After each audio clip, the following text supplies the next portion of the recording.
We all know that Dr. Ying got his PhD from Pennsylvania State University. Today I'm going to interview Dr. Ying about his experience in USA. It's my great honor and pleasure to have Dr. Ying today. Are you ready, Dr. Ying? Yes. So what was the most thrilling incident you encountered during your study in the USA? For example, being followed by a black person or something like that?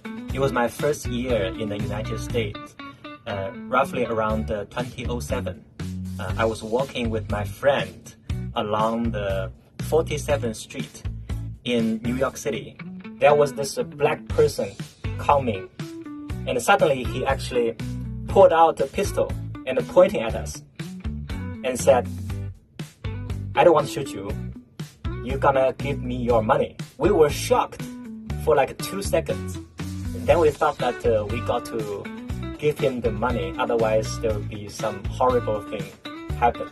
Wow, that's awful, but I think you made a wise choice. So how much exactly did you give him?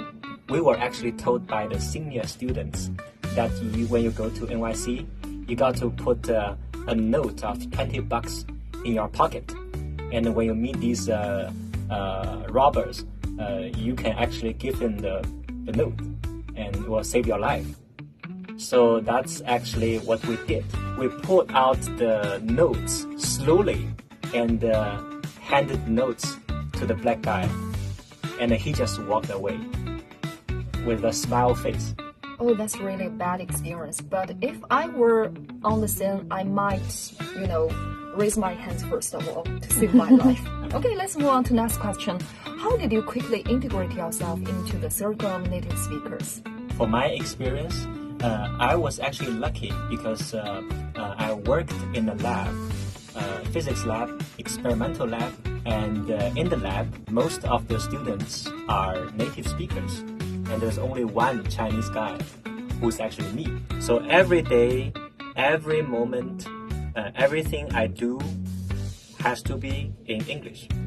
For example, you may do some, small gestures, like you pull out something, you shove something into a very thin, narrow tube, and these verbs can give a very clear picture of how to depict things, and this is the experience that I had, and my English improved very quickly because I learned a lot of the verbs that we don't learn or we don't use when I was in China learning English.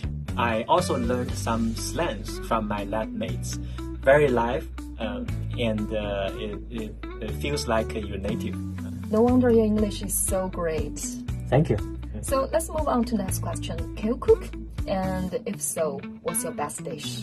I did cook, and my favorite dish is fried eggs with tomatoes. Wow, it's really cool for a boy to have the skills of cooking.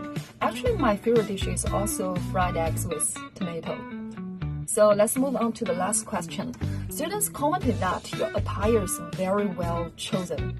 So what's your favorite style of clothing in terms of fashion? When I just arrived in the United States, my dressing style was like, I like formal dressing, like suits with ties and bow ties. But I suddenly discovered that on campus, this type of dressing is pretty much awkward.